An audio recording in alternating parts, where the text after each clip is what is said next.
What is up, WWE Universe? It is Brandon here, and on all things WWE this week, we're talking SmackDown and 205 Live. Alright, so let's get started. Moving over to SmackDown Live. So SmackDown was actually not bad this week. Starting off with the women's contract signing with Alexa Bliss, Mickie James, Naomi, and Becky Lynch. Of course, like all classic contract signings, it's pretty much set up to have an all-out brawl. However, Naomi did an excellent job on the mic. I thought she did really well. And she has so much amazing potential. I would just wish that she would lose that club gimmick. We don't want to feel the glow anymore. We want a dark side to Naomi. That way she can show that she can be a legitimate WWE Smackdown Women's Champion. And seeing Mickie James this week on that segment, she seemed a little off. She seems like she's lost kind of her step in the WWE. However, I'm still rooting for her, so I hope to see her progress and move and grow with the company. So let's talk this giant tag team division match. So personally, I'm kind of over this entire thing that WWE does where they want to cast the entire tag team division to be in one match. This pretty much waters down the entire tag team division and kind of takes legitimacy away from it. Let's build up some storylines. Let's not throw everything all in at once. It's pretty much like seeing Randy Orton and John Cena go at it for the 1000th time. Probably said that too soon. So the main event, John Cena versus Randy Orton for the 1118th time. So on a serious note, the anticipation for the match was actually quite big. That little stare down they had going on before they got into it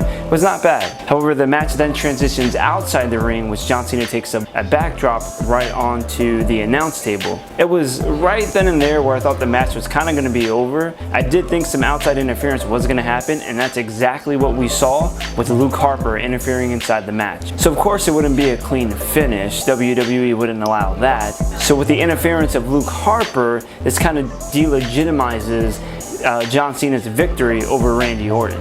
So all in all, SmackDown Live was decent this week, and I'm looking forward to seeing how Elimination Chamber is going to play out this Sunday. And of course, it's time to move over to my favorite, 205 Live. So the opening match of 205 Live saw Davari versus Mustafa Ali. This match was awesome, and it was a pure show of athleticism between these two individuals. It all led up to Mustafa Ali hitting that inverted 450 splash and gaining the victory, which he would then be inserted later on to the main event match. However, before we get to that main event match, we saw Bryan take on Dorado. This was an unfortunate match. Botch after botch after botch. This match was straight out garbage and terrible. I never want to see something like this happen ever again. In fact, this match needs to be erased from 205 Live's history. On a higher note, we saw Tajiri come out, so it looks like this Tajiri and Bryan storyline is actually moving forward. Then there was the main event of the 5-way elimination match.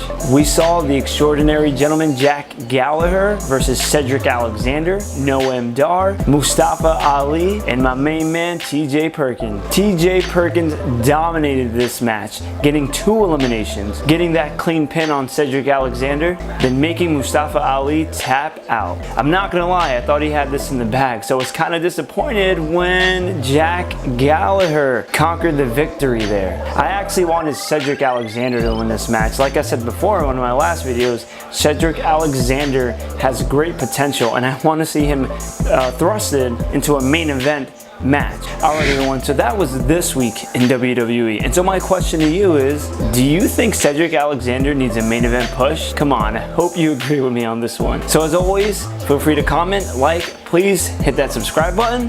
And so yeah, just let me know. And I'll see you guys next week on all things WWE.